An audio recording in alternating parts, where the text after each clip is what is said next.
como bióloga, fazer parte desse grupo, apresentar aqui essa palestra para vocês, espero que seja bastante oportuno. Então, deixa eu projetar minha tela aqui para vocês. E eu vou mostrar, se alguém das meninas, eu não sei, se o Meet, ele tem um probleminha que a gente não consegue ler o chat, a gente que está apresentando.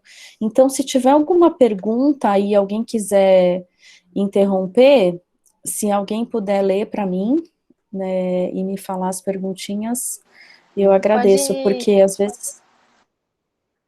Pode deixar, Thaís. Se o pessoal não quiser ligar o microfone por vergonha, alguma coisa, só mandarem no chat a pergunta e pedir que aí eu leio. Eu posso interromper você ou você quer deixar para o final?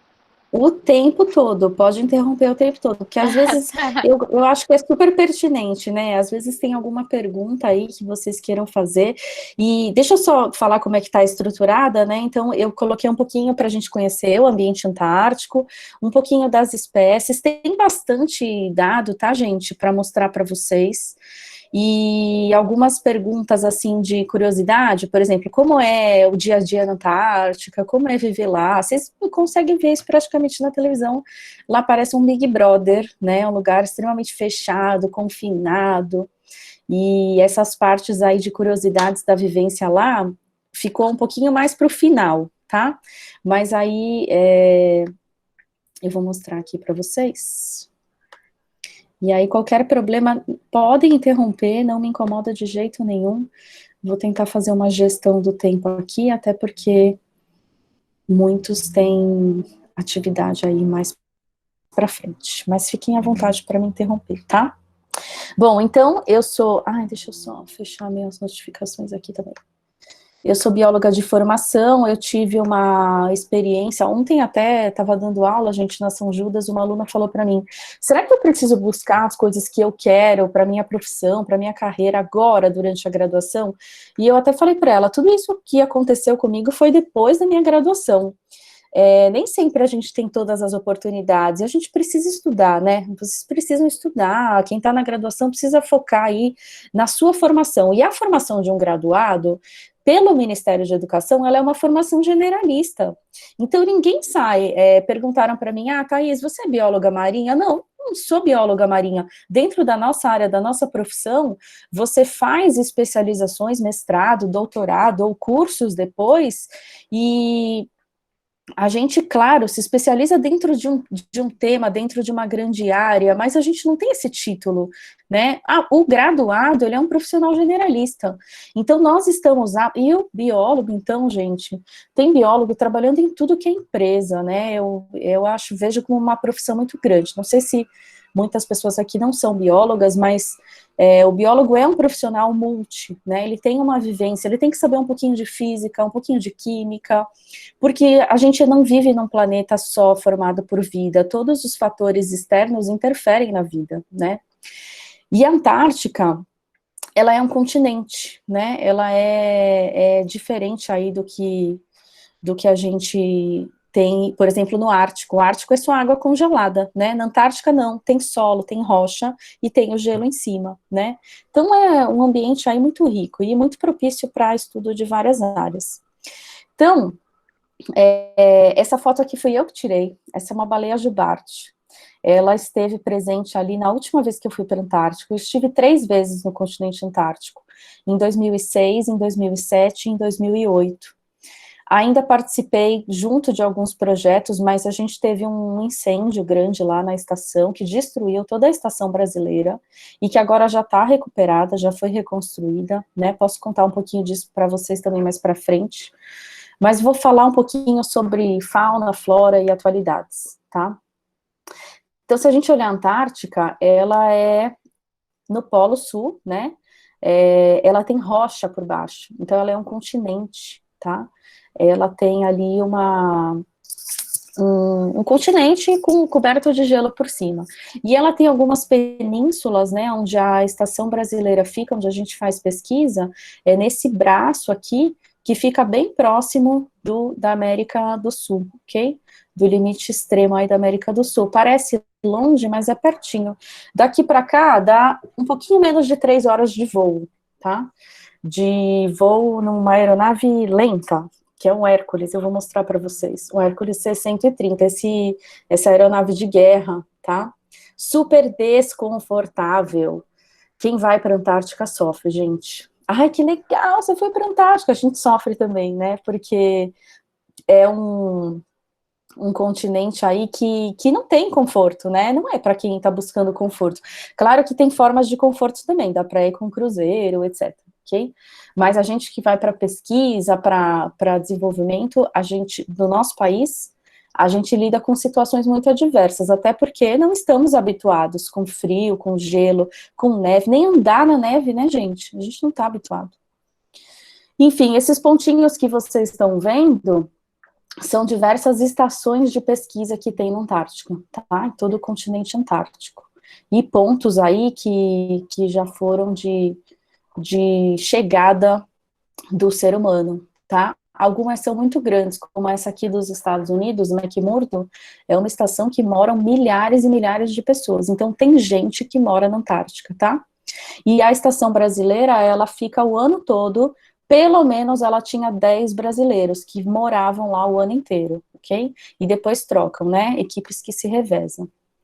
A gente tem ali, ó, 75 estações, né? Esses dados não são dados atuais, não são recentes, pode ser que nos últimos 2 ou 3 anos a gente tenha alguma alteração, tá? São dados de até 2019, 2018. Então, a gente tinha 39 estações permanentes e 36 sazonais, ou seja, no verão monta a estação, depois desmonta. Isso aqui é um breve histórico, depois eu posso até disponibilizar a apresentação também para vocês, só peço que a gente não divulgue, né, essas fotos aí bem antigas, vocês veem, são fotos que são fotos da Marinha do Brasil, né, não são fotos minhas, então a gente não tem, assim, a autorização para compartilhar e publicar ela, a não ser para finalidade didática, para isso a gente tem autorização, ok? Então a gente assinou um tratado da Antártica. Esse tratado começou em 1959, e a gente falava que a Antártica não tem dono, né? Ela não é um país, ela não é um continente, ela é um continente que não tem um presidente, um dono, um sistema de governo, né? Ela pertence a todas as nações. Então, lá a gente fala que não pode fins militares e é para fins pacíficos. Não posso simplesmente chegar lá e conquistar esse continente e falar, não, esse pedacinho aqui é brasileiro. Tá? Então, o que a gente faz lá? Pesquisa científica, o que todos nós aqui estamos interessados, né? Então, fazer pesquisa, conhecer melhor os animais, conhecer o ambiente, não pode fazer teste militar, não pode fazer explosão nuclear, né? Então, a gente não pode ter disputa nesse ambiente, tá? Por que isso? Porque quando começou em 59, cada país, ele pensava assim, eu vou projetar uma linha para baixo do meu país em relação ao hemisfério sul, e aí eu vou querer um pedacinho da Antártica. Então, a primeira discussão que havia sobre o continente era para fragmentá-lo, para que ele fosse de colonização por diferentes nações. E qual que é a ideia disso? Se tem solo, né, gente, se tem terra, se tem sedimento embaixo do gelo, a gente ainda não sabe todos os minérios que pode ter lá. A Antártica não pode ser explorada comercialmente, mas acredita-se que tenha bastante ouro e diamante no seu subsolo, tá? Pelas condições de formação da terra, pelas propriedades químicas aí que tiveram, então ela é interesse fortíssimo para todas as nações, né? Pode ser um interesse comercial grande. A gente já, então, ó, aqui a gente até tem uma postagem, né, que saiu no Globo, também temos direito à Antártica, né? Era uma reivindicação muito grande lá das pessoas em terem um pedacinho desse continente. Eu vou passar rapidinho esse histórico, mas fiquem tranquilos, depois eu dou acesso para vocês lerem todos eles, ok? Bom, o Brasil também entrou nessa, né? Então, olha como a gente projetava. A gente tinha um terreno grande aqui, né? Mas a gente projetava também aí o nosso direito sobre o continente.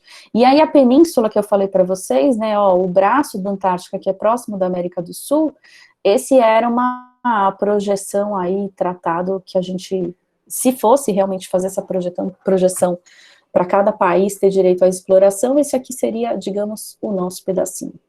Mas isso entrou num confronto muito grande, né, gente? E os países do hemisfério norte, que estão aqui em cima, como que ficaria essa projeção dessa linha, né? E para que isso tudo não virasse uma guerra, né, uma briga muito grande, a gente começou a congelar esses direitos e colocar aí a finalidade pacífica, tá? Então, a ideia é que realmente façam pesquisa, ok?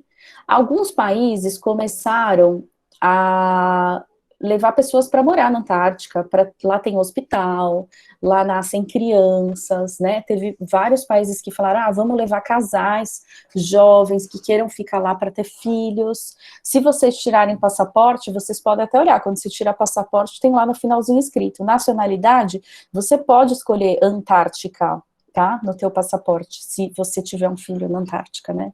Aqui todo mundo já nasceu, né? Você tá vendo essa palestra. Mas aí tem lá, Antártica, Chile, Antártica, né? Então, os lugares que tem cidade, colonização ali na Antártica, pode colocar no passaporte que é um cidadão que nasceu na Antártica, ok? E tem bastante gente que já nasceu lá, tá? Então, desde 58, a gente teve aí o primeiro brasileiro na Antártica, que foi o Dr. Durval Rosa Borges. Ele foi naquela estação grandona de McMurdo, que eu mostrei para vocês no mapa, nos Estados Unidos. E até então, a gente começou aí as nossas grandes expedições, né? Já estivemos no Polo Sul em 61, os primeiros militares também fizeram aí expedições, vários comandantes. E o comandante Luiz Antônio de Carvalho Ferraz, ele fez uma primeira expedição antártica em 1975, 76. Por quê? A gente não pode esquecer que o verão aqui no hemisfério sul, né, ele começa aí em dezembro até março. Então, as nossas expedições brasileiras, elas começaram a princípio no verão, tá? Então, a gente começou nessas décadas aí no verão, porque condições mais favoráveis para a gente, ok? Eu destaco aqui, né, o comandante Ferraz, porque é o nome da nossa estação brasileira. Então, nossa estação brasileira, ela se chama Estação Antártica Comandante Ferraz, ok? Todo o programa brasileiro antártico, ele é apoiado pela Marinha do Brasil. Então, quem é responsável pela logística, a organização, é a Marinha do Brasil. Desde as primeiras expedições antárticas brasileiras, ok? Então, a gente teve aí adesão a um tratado antártico em 75, que falava dos fins pacíficos, se tiver ouro, se tiver diamante, não pode cavar, não pode explorar, ok? Então, tem uma condição, todo país que assinou o Tratado da Antártica, ele tem que fazer pesquisa no continente. Então, nós devemos fazer pesquisa no continente antártico, para quando se tiver novas decisões sobre esse continente, a gente chegar aí e ter voto, poder de decisão, ok? Quando termina essa validade, ela termina em 2065, tá chegando. A nossa estação, ela foi inaugurada aqui em 1984, tá? Então, eu vou mostrar para vocês algumas fotos, a Estação Comandante Ferraz, Estação Antártica Comandante Ferraz, a gente abrevia ACF, tá? Eu devo ter mais coisas aí para sortear, depois se eu achar mais alguma coisa eu falo para a Liga. Mas a gente tem um livro bacana que foi organizado pela Marinha e pelo Ministério aqui para a gente sortear para vocês, ok? Bom, em 86, a gente teve a primeira comissão de inverno na Antártica, tá? Então, foi a primeira vez que os brasileiros fizeram uma expedição no inverno. Então, todas essas expedições, elas começaram a aumentar, né? E cada vez levar mais pesquisadores. Essa expedição aqui de 82, 83, gente, ela teve a participação do meu orientador de mestrado e doutorado, professor Fan Van Gan, professor muito querido do Instituto Oceanográfico da USP. E através dele que eu tive também essa oportunidade de participar do Programa Antártico Brasileiro. É uma experiência muito incrível, muito, muito proveitosa. Aqui a gente tem foto do registro, não tinha, né, ainda a estação, mas a gente começava as primeiras expedições na busca de um lugar para escolher uma estação, um lugar propício para se construir uma estação. E escolhemos um lugar fantástico, muito bom. Ó, a Estação Antártica Brasileira, então, ela está bem próxima do continente da América do Sul.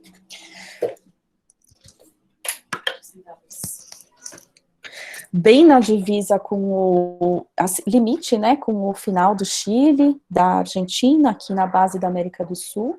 Então, a gente conseguiu uma localização aí muito próxima, que nos favorece por logística, né, obviamente que é bacana a gente estar perto, porque tem menos gasto de combustível, mais proximidade do continente em caso de emergências, tá? A gente já teve...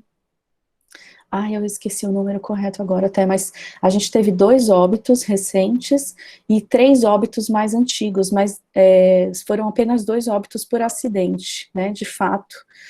E a gente teve 3 óbitos que foram ataque cardíaco, infarto, então nada de acidentes muito graves, a não ser do grande incêndio que a gente teve na estação. Depois eu comento com vocês. Bom... deixa eu só desligar aqui, gente, rapidinho, que o meu, aqui estou recebendo barulhinhos, atrapalha. Já desliguei.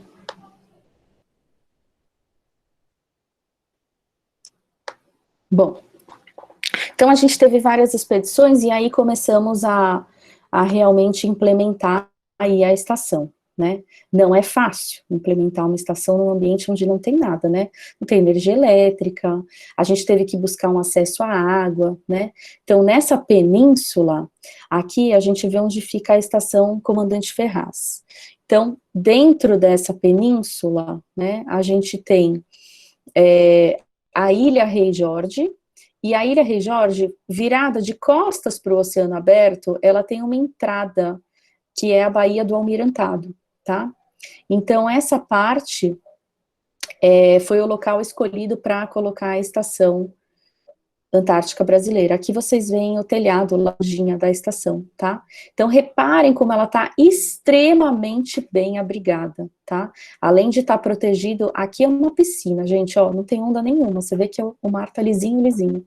Então, ela não está de costas para o Oceano Aberto, e ela está extremamente protegida dentro da Baía do Almirantado, ok? Escolhemos um local aí maravilhoso. Eu posso te interromper, porque apareceu uma pergunta aqui bem... Eu até achei legal. Claro. O Nicolas, ele perguntou assim, se as áreas na Antártica são delimitadas por país ou só a própria estação? Por exemplo, fora da estação de cada país é território internacional? Eu acho que ele quer dizer como que é delimitado, sabe? É internacional. É internacional? Então, imagina assim, ó, aqui tem uma estação, que é a nossa brasileira, todo esse morro, né, esse braço aqui, ele é território internacional. Aliás, tudo em volta, né, se uma outra estação decidir colocar um container aqui do lado, eu achei ótimo esse lugar, também gostei, igual os brasileiros. Eu vou lá e posso pôr um container do lado, não tem nada que impede que diz que aqui é só do Brasil, tá? Porque aquela história de traçar as linhas, né, ela não foi certa, ela era uma proposta, mas que não foi aceita, porque ali era uma proposta de exploração, e isso não foi aceito, tá? Daí, aqui, ó, a gente vê outras estações, a estação mais próxima de Ferraz, de Comandante Ferraz, também todas aqui na Ilha Rei Jorge, é a estação peruana de Machu Picchu, tá? Que tá aqui, ó. É perto, mas não é perto, tá, gente? Porque, na verdade, você tem que atravessar toda essa geleira. Aqui é uma geleira, ó. E aí você tem que ir de barco, né? Os deslocamentos lá são todos de barco. A pé, por isso que eu falei que brinquei com vocês que é um Big Brother, né? Mas a pé, a gente só passeia aqui, ó. E você não pode sair muito mais daqui. Com os alpinistas, que a gente sempre tem alpinista que vai junto, porque os alpinistas são os melhores profissionais para acompanhar os pesquisadores no gelo, eles entendem. A gente tem que fazer um curso, gente, um treinamento antes de ir para a Antártica, tá? Eu fiz um treinamento, eu não lembro, acho que foram uns 8 ou 10 dias na Ilha da Marambaia, é uma ilha do Rio de Janeiro, que é da base da Marinha. Então, você tem que ter noção de navegação terrestre, utilizar bússola. Ah, eu acho que aquele apitinho que eu ouvi, então, foi as perguntas. Utilizar a bússola, navegação terrestre, você tem que aprender passo aferido, você se perde no meio da Antártica, o que você faz? Tem que aprender sobrevivência no gelo, então eu tive que aprender como sobreviver no gelo, claro que eu acho que eu morreria, né, a gente aprende, mas na hora real é outra coisa, né, mas enfim, se tiver mais pergunta, me interrompa aí, eu vi outro apitinho, não tem problema. Tudo bem. Não, o Nicolas agradeceu aqui a Ah, tá bom. resposta. E aí o único passeio nosso era subir aqui nesse morro, gente, que era a maior aventura, tá? Falo para outro fazer boneco de neve, que a gente fazia aqui em volta, né? Mas, né, não adianta você pegar um solzinho na praia, não adianta você fazer uma caminhada longa, porque você chega aqui, tá tudo desmoronando, é muito perigoso, né? Então, e outro passeio legal que a gente fazia era na estação polonesa. A estação polonesa era fantástica, porque tinha verduras, né? E a verdura não congela no frio, né? Então imagina vocês, quem gosta de salada, se tem alguém vegetariano aqui na palestra, a Antártica não é para você. Desculpa, tenho que ser sincera. Porque, gente, os legumes, eles não conservam lá, a não ser que embalados a vácuo, mas aqueles pré-cozidos.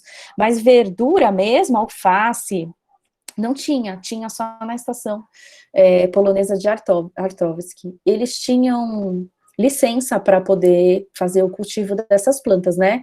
Porque é fauna exótica. Tudo que você leva para lá, você vai plantar, você pode destruir ali, então você tem que ter uma licença internacional, uma vez que aquilo é de domínio internacional. Nada é simples na Antártica, né? Nada é simples. E aí as outras aqui, ó, tá? A que a gente desce de avião, aqui tem aeroporto, é essa estação aqui chamada Frei, ó, tá bem na minha setinha. Então a gente vai de avião, ok, do Brasil até Porto Alegre, pega as roupas do Programa Antártico Brasileiro, eles emprestam todas as roupas pra gente, a gente não tem nem sapato, gente, para ir para Antártica, não vende no Brasil. Ai, aquelas botonas gigantes, dá. Não, não dá. A sola, o seu pé congela, a sola tem que ser bota calçado especial para neve, tá? Eu não vou fazer propaganda, mas tem umas marcas que vendem no Brasil absurdamente caros de roupa para neve, muito, muito caro, mas a gente pega tudo emprestado as roupas, tá bom? Só a nossa roupa que entra em contato com o nosso corpo, que é nossa, né? Mas por fora a gente parece um astronauta mesmo, vou mostrar foto para vocês. E sapatos também, principalmente, né?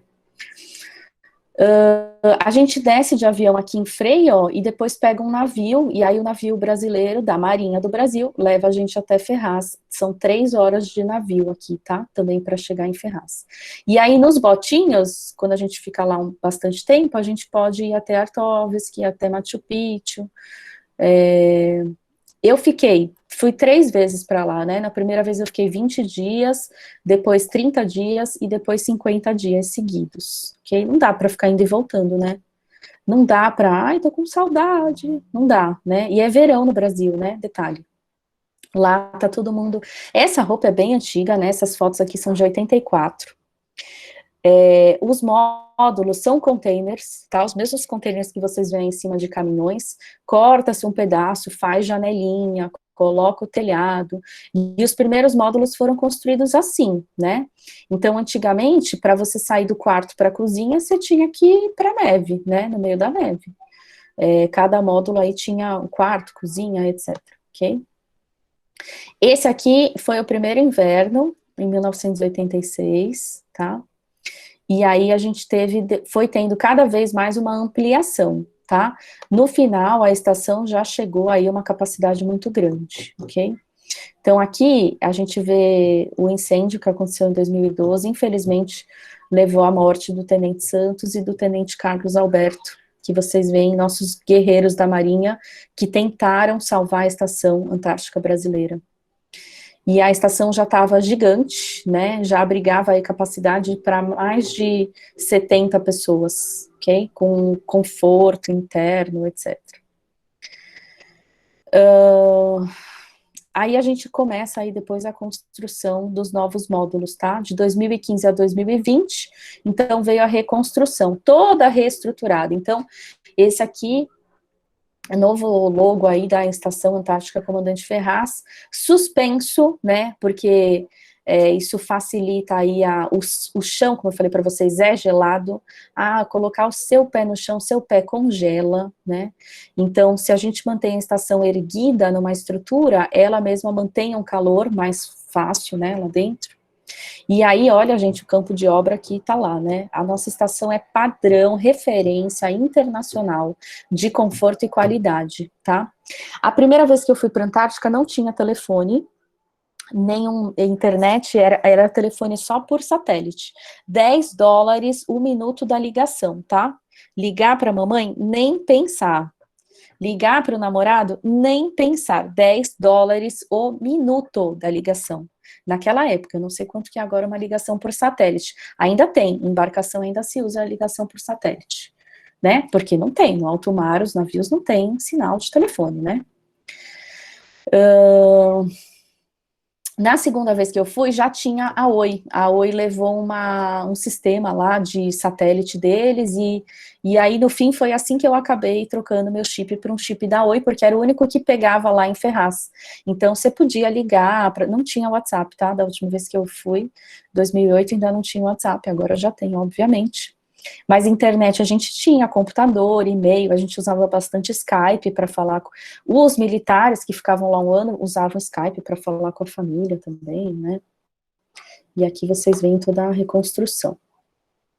Bom, o módulo novo, ele é feito por blocos, né? Então aqui a gente tem um bloco técnico, tem alas, né, que a gente chama de ala central, ala sul, aqui também a ala central e a ala norte. Essas alas, gente, elas também foram desenhadas para o caso de emergência. Se você precisa isolar uma ala, pega fogo, alguma coisa do tipo, você não perde a estação inteira como a gente perdeu da outra vez. Porque foi juntando vários módulos, quando, né, pegou fogo, foi tudo embora. Por que vai tudo embora? Por fora é lata, mas por dentro era tudo madeira. Então, a madeira, ela... Ai, que pena que eu não posso ver o chat, eu queria tanto ver o chat. Thaís, Me isso que eu ia conta. falar, apareceu pergunta aqui. A Miriam, ela perguntou assim, tudo que é cultivado, flora ou manejado, fauna, pelas estações, são de domínio internacional também? Por exemplo, o passeio à estação polonesa. Então, o que eles cultivaram era também de domínio internacional? Era, a gente podia ir lá e comer. Entendeu? Podia ir lá, vizinho, me dá um disso aqui. E isso a gente ia lá e comia, porque eles estão, claro que a gente não destruía, né? 70 brasileiros chegando lá, uhul, vamos comer alface, que delícia, né? Gente, lá você valoriza cada coisa, porque assim, ovo no inverno não tem. A comida no inverno, ela não chega a navio lá, fica tudo congelado. A gente escolheu um lugar ótimo, mas esse lugar aqui, cadê essa aqui? Essa baía inteira do Almirantado aqui dentro congela. Então não é só navio quebra-gelo entrava aqui. Então no inverno, a comida que chega para os brasileiros que passam o inverno lá, ela é arremessada de avião. Ela é lançada mesmo por umas caixas. E ovo, o Programa Antártico Brasileiro, ele lança ovo para os militares que ficam lá. Mas de cartelas, assim, de 36 ovos, às vezes chegam só 2, 3 inteiros, sabe? Então, ovo eu não gostava de ovo, até ir para a Antártica. Hoje eu pego um ovo e eu quero colocar ele num pedestal, para vocês terem ideia como que a gente muda a percepção. Nossa, então, a alface é a mesma coisa. Pode sobre falar. O que você tinha comentado até de custo de ligação, e você falou que hoje em dia não sabia mais ou menos o valor, o professor Carlos colocou aqui no chat que o custo do tempo de uso varia, né, de tipo de ligação, mas pode custar entre R$2 a 20 por minuto. Então, é caro ainda. Mas já está mais barato. Porque o dólar está quase internet, R$6, né? O dólar está quase 10 dólares hoje seria R$60 o minuto da ligação, entendeu? Imagina que caro que ia ser. Né? Bom, demais. Não salário vai. só para falar com a mãe. Então, imagina você ficar namorando no telefone, gente, e o WhatsApp, esquece, né? Mas não, tem internet lá, tá? Já tem internet lá há um bom tempo e dá para usar o telefone também há bastante tempo. A gente evoluiu muito as comunicações lá e tudo mais. Só a comida, né, que ainda é lançada no inverno, ok? Bom, sempre é pesquisa, tá? Todo o Programa Antártico Brasileiro é focado na pesquisa. O que a gente pesquisa lá, né? Então, em relação à botânica, a gente tem muito pouca coisa, né? A gente tem basicamente isso aqui que vocês estão vendo, que são os líquens, os musgos.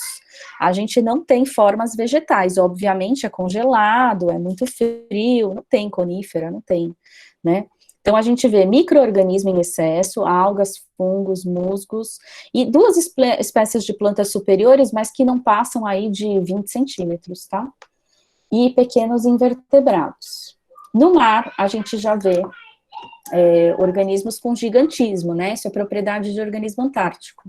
Então, essa aqui é uma lula gigante que apareceu lá, fui eu que fiz a necrópsia dela aqui, a gente ficou fazendo a necrópsia e brincando com ela, né? Vejam que tem uma fita métrica, ela tinha quase aí um pouco né, de toda a extensão dela, ela tinha perto de 2 metros de comprimento total de corpo, tá? Bom, todo mundo, gente, todos os bichos que estão lá, eles são eles não conhecem ser humano, né? Então, eles se aproximam bastante de ser humano, tá? Então, a gente vê organismos diversos aí, baleias, aves, peixes, né? Todos aí que tiveram que permanecer na Antártica, porque a Antártica é uma barreira térmica para eles, ok? Então, a gente tem uma água com temperatura relativamente estável, um gelo que faz um isolamento térmico e organismos que ficam ali, na Antártica, praticamente também isolados, ok? Esse aqui é o navio da Marinha Ari Rongel. Essa foto foi eu que tirei. O gelo, ele reflete a luz, então ele fica bem azuladinho assim, né, quando ele é puro. E era engraçado, porque os comandantes lá todos tomavam uísque. Eu também gostava de uísque. Na Antártica, a gente pegava um uísque de 12 anos, mas a pedra de gelo tinha ali cerca de 5, 10 mil anos. Imagina que beleza que era tomar um uísque antigo. Olha o lugar que a gente escolheu, gente. Essa daqui é a estação antiga, tá? Eu não tenho foto das novas, só tenho aquelas que eu mostrei para vocês. Então, esse aqui é um heliponto para descer um helicóptero. Aqui era um módulo de química, no cantinho da direita, ele ficava mais isoladinho mesmo, porque se a gente precisasse trabalhar com reagentes químicos, algo mais forte, não ia contaminar também a estação inteira, tá? Esse módulo não incendiou, nem o heliponto. Mas aqui, a gente tinha os módulos que incendiaram. E olha isso aqui, tanto essa canalização para a esquerda quanto para a direita são 2 lagos doces, tá, de água doce. Então, a captação de água doce para a estação era feita por aqui, ok? E aqui eram módulos tanques de combustível, porque não tem eletricidade, né?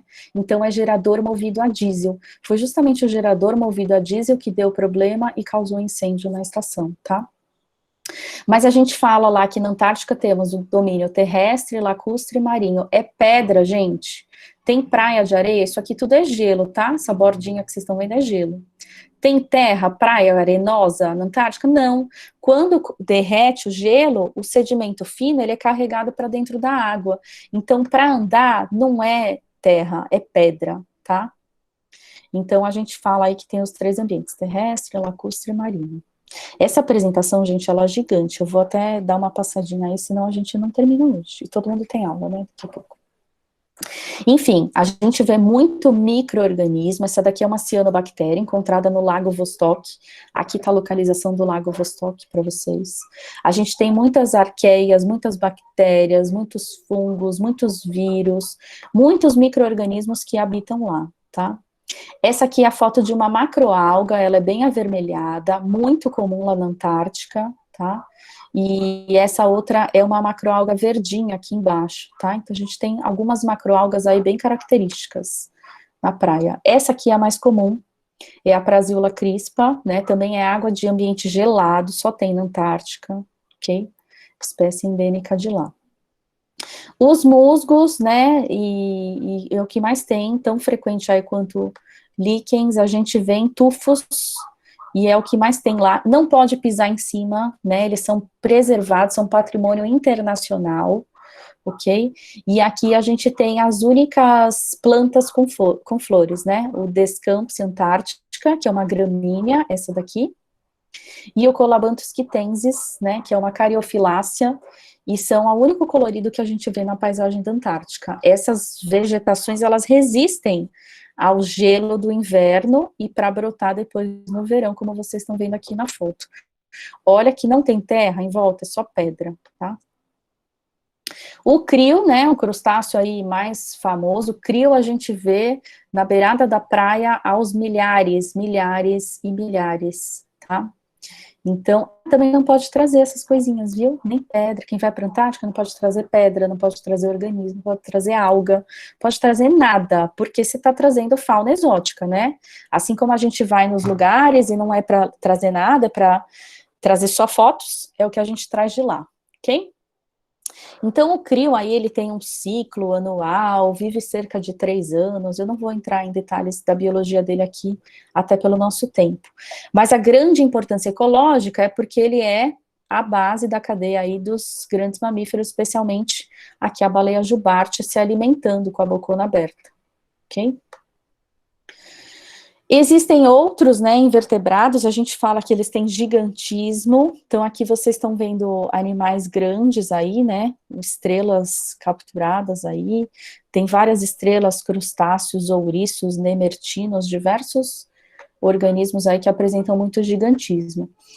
A Gondogeneia é um anfípode, bem característico de lá, muito presente nas algas, fiz bastante trabalho com eles. E a Nacella é um gastrópode, tá? Que vocês veem aqui também, vivem associados aí às algas, ok? Todos com metabolismo baixo, com adaptação para a vida no frio. Dos peixes, a gente tem espécies únicas, que só estão lá na Antártica. Curiosidade básica do peixe, pegou na mão, o peixe morreu. É claro, a temperatura da água na Antártica, ela pode chegar a menos 1,9. É o nível que a água não congela, a água do mar, menos 1,9 graus. Mas como assim, Thaís? A água não congela a 0 graus? A água marinha, a água salgada, abaixa o ponto dela, então a temperatura de congelamento da água do mar é menos 1,9, não é 0. Então, se forma aquele gelo congelado que a gente vê nos filmes, as pessoas patinando e tal, lá em cima tá 0, né? E o gelo, ele forma um isolante e a água embaixo pode estar até menos 1,9, ela tá líquida, ok? Pegou um peixe que ele tá 0 graus, o corpinho dele, imagina, o bicho na hora já morre de choque térmico, né? A gente tem bastante grupo aí, Nototênia, esse aqui é o Ice Fish, ele não tem pigmentos no sangue, então ele parece um peixe-gelo, né? A gente chama de Ice Fish mesmo, ou peixe-gelo. Ele não tem pigmentos para carregar oxigênio, ok? Por isso ele fica assim todo transparentão. E aqui as estrelas, olha quantas variedades de estrela a gente vê no fundo antártico. Esse aqui tá num tanque, tá? Essa Nototênia. Então isso aqui eu já falei para vocês, ó. Sim. Rapidinho, a Laís aqui no chat, ela perguntou se você conhece a Fran, Gelo na Bagagem. Conheço, eu vou fazer propaganda. Ela perguntou aqui porque ela foi já na Antártica algumas vezes e também realizou diversos trabalhos com invertebrados marinhos de lá. Então você conhece, vai dar spoiler, Laís? Sim, a Fran é minha amiga, gente, curte lá, Mulheres com Gelo na Bagagem, a gente tá lá, a Fran já fez um post meu também lá, entra no Instagram, @gelo na bagagem, e segue lá, tá? Ela prioriza as mulheres com gelo na bagagem, mas ela tem vários eventos ali sobre Antártica e curiosidades que não vai dar tempo de eu falar tudo aqui, mas vocês acompanhem lá no Instagram que a Fran, ela faz uma divulgação muito bacana, tá? Tem algumas imagens aqui também, que é de um amigo meu também, fotógrafo, e depois eu vou ver o Instagram dele certinho, aí eu passo para a Liga também, tá bom? Tá bom. Aqui o Nico, ele fez mais uma pergunta. Desculpa, ele perguntou se tem muitos biólogos nos grupos que vão para lá, porque ele acredita que outras linhas de pesquisa, além de biologia, vão para nessas excursões, né? Então tem muito biólogo? Muito. Biólogo é uma praga, gente. Biólogo está espalhado no mundo inteiro. Biólogo trabalha na Google, trabalha na Microsoft, trabalha na Marinha do Brasil, trabalha em tudo que é lugar. Tem biólogo em tudo que é lugar. Biólogo é uma praga, se espalha pelo mundo. Eu falo que eu sou, né, também. Mas a Antártica é uma equipe multidisciplinar, tá? Então, um grande grupo forte que vai para lá também é de meteorologistas. Os meteorologistas são feras. Eu nunca tinha visto neve na minha vida, né? A primeira vez que eu fui para lá que eu vi neve na minha vida.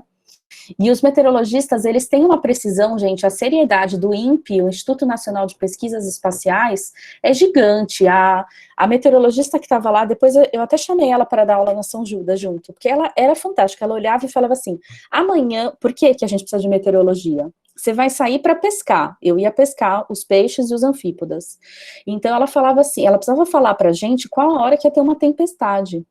Antártica, ela muda rapidamente, ventos de mais de 200 quilômetros por hora, neve, e não é legal estar embaixo de uma neve, é legal estar na neve quando você está seguro ali do lado, mas você está numa tempestade de neve, numa rajada de vento forte, então os meteorologistas, eles iam lá para nos apoiar, e para ajudar a gente a entender o clima na Terra também. O INPE faz um programa muito sério, junto com os meteorologistas da Marinha do Brasil, tá? Então ela falava assim, amanhã vai nevar 3 horas da tarde. Eu falava, não é possível, né? Todo mundo fala que a meteorologia sempre erra, né? Não é possível. Gente, eu olhava no relógio, 3 horas da tarde começava a nevar. Assim, é um trabalho muito sério. Tem meteorologista, tem biólogo, tem químico, tem físico, tem geólogo, tem engenheiro, tem arquiteto, que quem desenha a estação são os arquitetos. Tem os militares que fazem toda a logística e funciona perfeitamente, então tem tudo que é profissão, tá? Aqui eu já falei para vocês também. Tem mais perguntinhas? Aí aqui mais uns peixinhos de lá. Pode falar. A gente comentando aqui, veio como que você conseguiu ir para lá? Eu ia deixar essa pergunta mais pro final, mas já que veio, como que, tipo, tem Sim. custo? Sai do seu bolso? Você não que tem se voluntariar? Nada de custo, gente, porque a Marinha do Brasil, ela seleciona projetos, né, então os professores que têm projetos, eles mandam um projeto para a Marinha do Brasil, a Marinha faz uma seleção de acordo com o que a gente tem disponível, o recurso é do governo do Brasil, então todo esse voo, avião, lá você não tem nem onde gastar dinheiro, quer dizer, tem, né, porque em Frei tem um mini shoppingzinho lá na estação chilena, aí você pode comprar chaveirinho, essas coisas. Mas na estação antártica, lá brasileira, você não compra nada. Mas tem um auxílio de custo para as pessoas que vão para lá, porque a gente precisa parar no Chile, em Porto Alegre, né? E aí a gente fica em hotel, precisa se alimentar. Então tinha um auxílio de custo, e que era pouco, né, realmente auxílio de custo mesmo, na minha época era R$50 a diária, então a gente, em vez, não gastava e ganhava R$50 por dia, mas você gastava tudo, porque você tem que pagar o hotel, tem que pagar a alimentação, no caminho, né, lá na Antártica você não gasta nada, né, a alimentação é toda fornecida pela Marinha do Brasil, roupa de cama, roupa de banho, os combustíveis para fazer coleta e tudo mais, é tudo a Marinha do Brasil que arca, tá? Tudo dinheiro nosso, de todos nós. E aí, como que eu consegui? Eu nunca pensei em ir para a Antártica, gente, jamais imaginei. Só que eu fui fazer mestrado e eu fui procurar uma linha de pesquisa que me gostava, que era poluição marinha. E eu achei o professor Fan, e o professor Fan me acolheu muito bem, e ele tinha esse projeto na Antártica, e ele me convidou se eu gostaria de participar em coletas lá na Antártica. O meu mestrado e doutorado foi com peixe tropical, peixe de Ubatuba, mas eu fui lá para ajudar na minha expertise aí com os peixes antárticos. E acabou que eu acabei participando do projeto lá e do programa, tá? Mas se alguém quer participar de Antártica e quer fazer pesquisa, mestrado e doutorado, várias universidades fazem, tá? Geralmente as universidades públicas, né? A gente não tem muita universidade privada que participa. A gente tentou fazer temos parceria, né? Nós, eu, professora Thais, o nosso grupo de professores, temos parceria com o Instituto Oceanográfico. O problema é que as vagas estão muito restritas. Às vezes a gente, no projeto, consegue mandar uma pessoa. Então, a gente não pode mandar um novo aluno, né? A gente tem que mandar uma pessoa que já sabe como coletar, já sabe como fazer, porque chega lá, se dá errado, não dá para voltar, entendeu? Mas, né, vamos sair de crise financeira, vai ter bastante vaga, então não desistam dos sonhos de vocês, tá bom? Mas procurem o Programa Antártico Brasileiro. Quando você entrar na página da Marinha do Brasil, você vai ver os líderes dos projetos. E se você tem vontade de fazer um projeto na Antártica, procura um desses líderes de projetos e começa fazendo um estágio, conversando com esse professor, e aí não precisa fazer isso na graduação, você pode fazer isso depois que você se formar. Você pode fazer um mestrado e ajudar. Eu comecei ajudando em amostra aqui em São Paulo, no laboratório, tá? E depois que teve uma oportunidade, olha, vai ter uma vaga agora tinha vaga para ir 2 pessoas, então foi um mais antigo e eu fui junto. E depois eu até fui também junto com uma pessoa mais nova para ajudar a fazer essas pesquisas, ok? Então tudo tem seu tempo, né? Ó, aqui tem vários outros peixinhos, vou passar rapidinho para vocês. As aves, são 35 espécies de aves marinhas. Essa aqui é a escua, a gente fala que é a pomba antártica. Ela ataca tudo, tá? Ela rouba até, você esquecer óculos de sol. Ah, tem que usar óculos de sol. Tem, porque o gelo, gente, ele queima a retina, tá?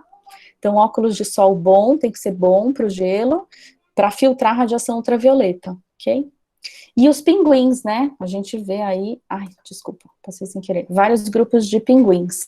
Então, são várias espécies de pinguins, né? Esse aqui é o pinguim imperador, ele pode chegar a 1,40 m, já teve registro de 1,50 m, é quase o meu tamanho, bem grandão esse pinguim. Ele não chega na estação, chegou uma vez um pinguim imperador na estação brasileira, sozinho, eu tava perdido. Mas imagina, você quer abraçar, né? 1,5 m, pinguim quase. Abraça. Não, tô brincando, gente, não pode abraçar, hein? Pelo amor de Deus. As meninas estão gravando e eu fico falando besteira, que eu vou me controlar. Então, a gente tem as principais espécies que aparecem lá na Estação Ferraz, né? É o pinguim antártico, que é o Pygoscelis antártica, o pinguim adélia, o Pygoscelis adélia, e o papua, que é o Pygoscelis papua, tá? Esse aqui é o antártico, esse aqui o adélia e esse o papua, ok? Essas fotos fui eu que tirei em 2007, das 3 espécies. Eles descansam, né, então eles têm adaptação para resistir. Essa rocha está na temperatura do ambiente, ok? Então você acha que você vai fazer uma caminhada descalço na pedrinha? De jeito nenhum. Se no ar tá fazendo 3 graus, 4 graus, essa pedra está a 3 graus, 4 graus. É como você pisar numa pedra de gelo, ok? Talvez alguém pergunte também, de curiosidade, eu peguei menos 27 graus, foi a temperatura mais baixa que eu peguei lá, tá? As escuas, né, a espécie é Cataracta, elas são aves de rapina, elas predam ovos de pinguins, elas comem óculos de sol, gorro, luva. Ai, tirei minha luva para descansar um pouquinho a mão. Ixi, já era. Passa uma escua e leva embora. E as gaivotas, né, a gente tem várias gaivotas que vivem lá. Isso aqui tudo é excreta de gaivota, tá, gente, na rocha, que dá pra ver. Excreta e os líquens, né, que também crescem ali em volta das excretas delas, ok? 30 réis, antártico, a externa vitata. A pomba antártica, Chionis alba, essa aqui eu nunca vi, tá? Na próxima da estação eu nunca vi. Ela vive perto de colônia de pinguim, também adoram comer os ovos. Os albatrozes e petréis, eles são mais oceânicos, né? A gente não vê no continente, mas eles são fauna característica também da região. Pode viver 85 anos, 4 metros de ponta a ponta da asa de um albatroz, ok? O biguá de olhos azuis, lindíssimo, né, é um pelecaniforme. E os mamíferos, né, então a gente vê aí baleias e golfinhos, aqui tem todos os grupos, né, de mamíferos, mas o que a gente mais vê lá são os pirípedes, as focas e as baleias, dentre os mamíferos, né, focas e lobos marinhos, ok? Esse é um lobo marinho repousando, Muito cuidado com eles correm mais com o ser humano, eles, como eu falei para vocês, na Antártica, eles não estão acostumados com o ser humano, então ele vê você, ele se sente ameaçado, ele corre atrás de você, e ele é extremamente agressivo, ok? Então lembra, lobo tem orelha, a foca não tem orelha, ok? Esse aqui estava descansando em cima dos musgos, que a gente não pode pisar, mas eles estavam lá fazendo tipo um tapetinho, né? Na pedra não deve ser nada confortável. Aqui também, mais fotinho deles, ficam muito espertos, são muito agressivos, não gostam de ser humano nem de proximidade, ficam ali tomando sol na praia. E as focas, né, os focídeos, que são as focas verdadeiras, sem pavilhão auditivo externo. Então, várias outras. Essa daqui também fui eu que tirei, encontrei lá, deitadinha, descansando em cima das algas. Olha as macroalgas vermelhas aqui embaixo dela. Parece que ela tá sorrindo, né? Olha que delícia de soneca. Muito bom. Mas as focas não são boazinhas, tá? Tem focas gigantes lá, muito agressivas também. Elas perseguem até embarcação. Pequenos botes, a gente usa botes infláveis, elas perseguem até botes infláveis, tá? As morsas, né, a gente já vi também, apareceu uma morsa, imagina, sentado na sala, olhando pela janela, passou uma morsa, gente, na janela, uma coisa de louco, é muito incrível. E as focas agressivas são essas, foca caranguejeira, foca leopardo, foca de Weddell, e o lobo eu já falei para vocês. Então aqui a gente tem a foca caranguejeira e a foca de Weddell. Quer falar? Pode falar. Ah, não, é que o Gabriel, ele perguntou assim, como que o fotógrafo, vocês mesmos, chega perto dos animais para tirar foto, se eles correm atrás, a morsa pelo menos me assusta desde Rap Fit. Então, como que vocês fazem isso para não A irritar o gente animal não e tudo mais? chega. A gente não chega e a gente não pode chegar, tá? Mas o ideal, se você vê que o animal é dócil, né? Se a gente sabe que o animal é dócil, tipo essa foca de Weddell, ela é dócil. Essa caranguejeira, ela arranca seu braço e vai embora. Então a gente não chega perto, a gente foge delas. O lobo também, né? Os lobos marinhos, a gente foge deles. Mas essas que são mais dóceis e são lentas, né? Em terra, a gente agacha. Então, você sempre agacha, porque você não pode mostrar maior que o animal, e ele deixa você tirar foto tranquilamente. Essa daqui estava dormindo. Ela nem acordou. A gente tirou uma sequência aí de 200 fotos. Tinha pelo menos umas 3, 4 pessoas comigo. Todo mundo tirou a foto do jeito que quis. Ela nem se mexeu. Ela deu uma viradinha aqui, ó, e sono continuou tranquilamente. Eles não veem o ser humano como uma ameaça, porque eles não têm isso, né? O ser humano predando eles desconhecem a gente nessa forma agressiva aí, né? Porque todo mundo que vai para lá não pode agredir um animal, né? Então eles acabam desconhecendo. Essa leopardo, ela quase atacou um bote aí que eu tava, extremamente agressiva, muito feroz. A cabeça dela parece pequena na foto, gente, mas é imensa, imensa, tá?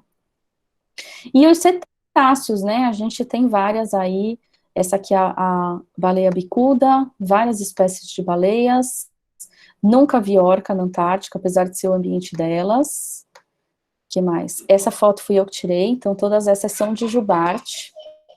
Essas jubartes, essa também foi eu que tirei. Então, elas aparecem muito se alimentando. Você tá ali na porta da estação Ferraz, elas passam se alimentando. Essa aqui foi depois que ela passou embaixo do bote que eu tava e eu quase tive um ataque cardíaco. Então, tinha aí umas pessoas no bote, ela veio em direção ao bote, mergulhou embaixo do bote e saiu do outro lado. E a gente, depois, né, que vimos que estávamos vivos, tiramos todas essas fotos. Essa foto aqui é a que está no livro, que vai ser sorteado hoje, depois da palestra. E esse aqui é o bot, ó, tinha 2 bots. Eu estava no que tirei a foto, obviamente, e esse é o segundo bot, e elas brincando com a gente ali, do lado dos bots. Ok? Muito próximo. Bom, já falei, né? Vai para a Antártica, tem que proteger fauna e flora, tem que respeitar a pesquisa, tem que respeitar as regras, tem que manter tudo preservado, porque isso é princípio, né, do Tratado Antártico. Tem que ter cuidado com fogo, deixar tudo no lugar, tá sempre atento para os deslocamentos, né? Essa aqui é um esqueleto de baleia que foi montado por Jacques Cousteau, ele tá do lado da Estação Antártica Brasileira, não pode pisar lá, não falei para vocês que não pode pisar no musgo? Não pode pisar. Jacques Cousteau esteve lá. A praia da Antártica é lotada de ossadas de baleia, porque as pessoas matavam as baleias e jogavam os ossos lá para ficar mais leve, né? Levava só a carne, a gordura, etc. Então, osso de baleia é o que mais tem na praia da Antártica, né? Infelizmente, devido à matança desses animais. E Jacques Cousteau montou essa ossada aqui de uma baleia mink, se não me engano. E não pode chegar lá, é patrimônio da humanidade, tá? Tem que ficar preservado. Quais os riscos para o ambiente futuro, né? Turismo, pesca e a introdução de espécies exóticas, né? Por isso que tem que tomar cuidado. Dá para ir sem fazer pesquisa? Dá para ir. Ó, no jornal A Tribuna, que é um jornal de Santos, em domingo de 2008, saiu 3 cruzeiros, 5 cruzeiros aqui. Essa empresa, adventureclub.com.br, ela estava vendendo pacotes. E tinha, viu, gente, muito. A gente lá trabalhando, chegava um transatlântico lá, cheio de turista, o pessoal descia, tirando foto da gente, parecia, né, você se sente mesmo ali um bichinho enclausurado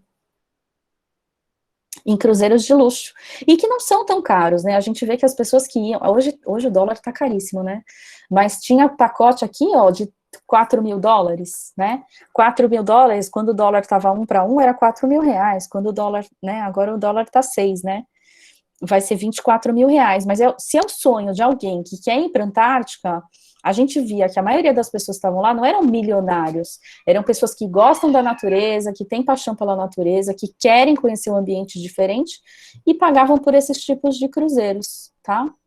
Então, aqui também tem outro, antarcticacruises.com.ar, e eles levavam nesses navios gigantes com todo o conforto, né? Você passa frio na Antártica? Não, dentro da estação tem aquecedor, tá? E a temperatura lá dentro era muito quente. Olha esse aqui que eu tirei foto, essa foto é minha também. Essas aqui eu peguei da internet, tá? Por isso que estão até uma resolução. Essa aqui fui eu que tirei, ó, 21 de janeiro de 2006, chegou esse navio lá para mostrar a gente, para os turistas. Olha a professora Thais aqui em 2006, olha que conforto na aeronave Hércules. Gente, a cadeira é feita de rede, vocês estão vendo a rede aqui? Você vai sentado na rede, te dão uma almofadinha para você sentar na almofadinha, aí eu estava lá lendo o meu livrinho, e um protetor auricular. Por quê? O Hércules 630 não tem revestimento acústico. Você ouve tudo. Olha como é dentro do avião, gente. Olha que beleza. E tinham pesquisadores bem antigos que já faziam esse trajeto há anos e anos. Então, as malas vão em cima da nossa cabeça, a fiação, o óleo pinga na gente, pinga óleo, pinga mesmo. E você vai sentado nas cadeirinhas feitas de rede, tá? Esse é um navio brasileiro, esse navio é muito forte, navio não, é aeronave. Ela é muito forte, é muito resistente. O Hércules C-130, aquelas naves de guerra americana, ela consegue voar com a porta aberta. Por isso que ele abre a porta e lança o alimento ali no inverno, tá? Aquelas que abrem a porta traseira, ok? E não tem conforto, né? Vai um assim, sentado na frente do outro. Essa foto, Big Brother, né, falei para vocês, então 2 vezes por semana tinha festinhas lá na estação, às vezes mais, dependendo do chefe, mais de 2 vezes por semana. E eu gosto dessa foto porque essa pesquisadora, ela tá suando aqui dentro, então todo mundo pensa, ai, vou passar frio lá, não. Dentro da estação é 30 graus às vezes, tá? Muito quente. E tudo é de madeira, ó, chão, parede, teto, tudo. Porque a madeira é um bom isolante térmico, tá? Essa foto aqui são dos tratores, então uma coisa muito legal que tinha lá, também tem ainda, né? As motinhos de neve, tem moto de neve e aqueles quadriciclos 4x4. Nossa diversão em coletar com aqueles. E aqui eu coletando, ó. Esse era o laboratório de trabalho e aqui a coleta. Então a gente punha esse sapão, que a gente chamava, ele é impermeável, né? Não entra água, a não ser quando tinha pequenos furinhos, mas de maneira geral não estava furado, não. Mas esse aqui é nosso, não é da Marinha, não. Aí a gente vestia esse sapão para poder entrar na água e com um pulsar coletar as algas e os anfípodas que tinham ali nas algas, ok? Olha os blocos de gelo aqui em volta. E a gente se divertia também, às vezes, né? A bota de gelo que eu falei para vocês, e essa roupa aqui toda é do Programa Antártico Brasileiro, tá? Bem reforçada, bem forrada, para a gente não passar frio, ok? Aqui uma saída de bote, os botes infláveis no gelo. E o Réveillon, lá no Réveillon todo mundo entra na água para tomar um banho. Eu vou passar rapidinho porque essa foto também não é minha. Então as pessoas entram no banho de mar, para tomar um banho de mar no Réveillon, a água chega lá menos 1 grau, etc., mas o pessoal lava a alma lá na virada, não pode soltar fogos, né? Não pode ter ruído, você vai afugentar todos os animais. Então, a atratividade é entrar na água. Esse é o primeiro boneco de neve da minha vida, e único, porque eu fiquei umas 5 horas fazendo ele. Não é fácil fazer boneco de neve, mas eu não sabia fazer boneco de neve. Depois eu descobri que tem técnica para fazer boneco de neve, mas esse foi o primeiro e o último que eu fiz. Espero que um dia eu faça outro, né? Mas eu fiquei juro para vocês fazendo. Eu nasci na praia, gente, eu nasci em Santos, então a minha técnica foi a técnica de areia em Santos, sabe? Que você vai juntando areia e fazendo assim, ó. Olha que boneco horrível. Ah, vocês querem saber como faz boneco de neve? Tem que pegar uma bolinha pequena e ir rolando. Aí você vai rolando, rolando, rolando ela vira aquela bola bonitinha de boneco de neve, tá bom? Não faça um montinho de areia, igual Caissara, faz o bonequinho rolando, tá bom? Óculos de sol sempre, né? Porque esse gelo reflete, queima a retina, eu já falei para vocês.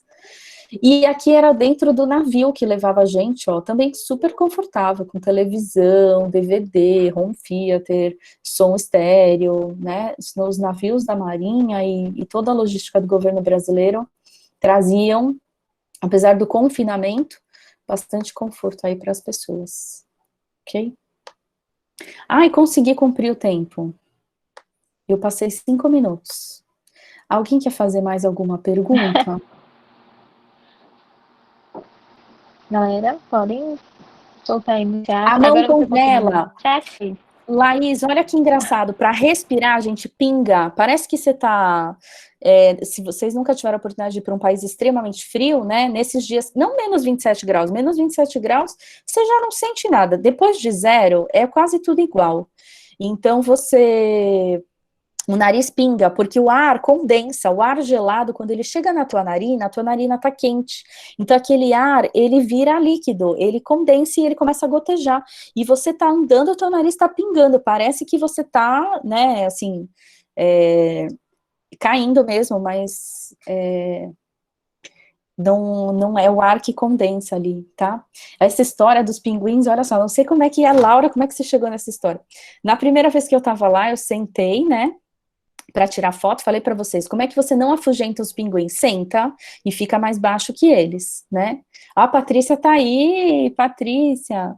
E aí, acho que foi a Patrícia que contou essa história. Aí eu tava sentada e tirando foto, né? Sabe que eu não sei se eu tenho essa foto, Patrícia, depois eu vou contar. Eu tava lá tirando foto, e a primeira vez que eu fui, gente, eu tinha uma máquina daquelas de filme, sabe? Eu acho que vocês nunca viram isso. A gente colocava um negativo lá dentro, um rolinho, e a gente tirava foto. E aí, quando eu voltei, então, você fiquei abaixada, tirando foto, foto, foto. De repente, o pinguim veio chegando e ele começou a me dar umas pedrinhas. E eu achei tão bonitinho e eu continuei tirando foto, tal, tal, tal. Quando eu cheguei lá dentro da estação, eu contei para as pessoas. Olha, eu estava sentada lá fora, eu sentei no chão, o pinguim veio e começou a me dar pedrinha. Aí falaram, Thaís, ele estava te cortejando. É assim que o macho corteja a fêmea.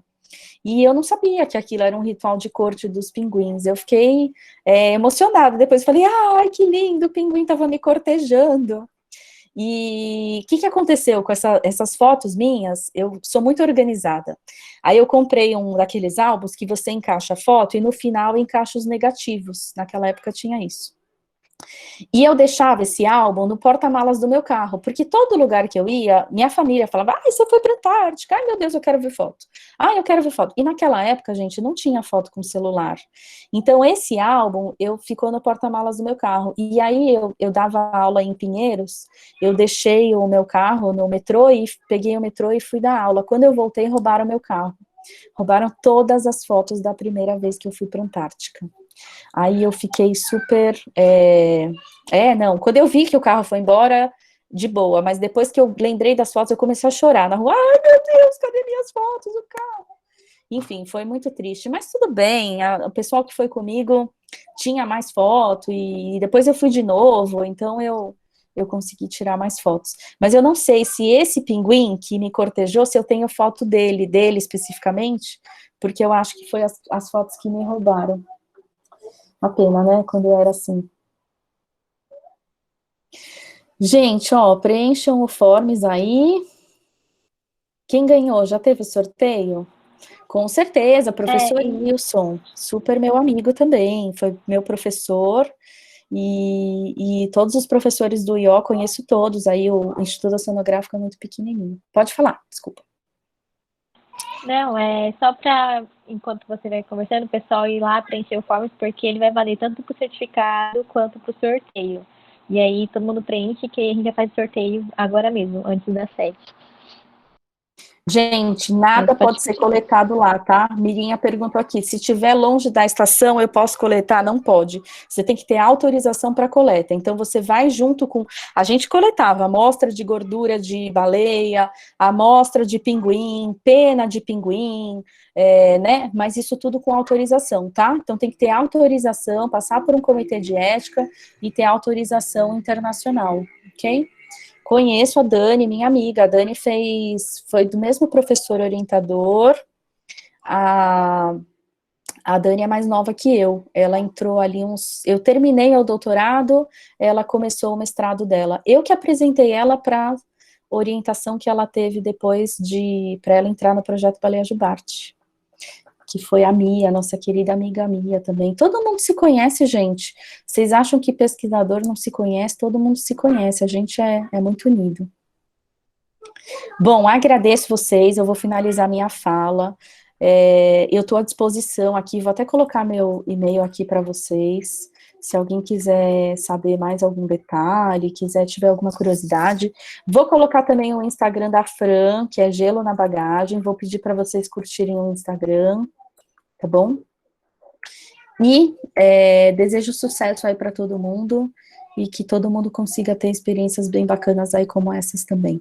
Obrigada, Liga, mais uma vez, ok?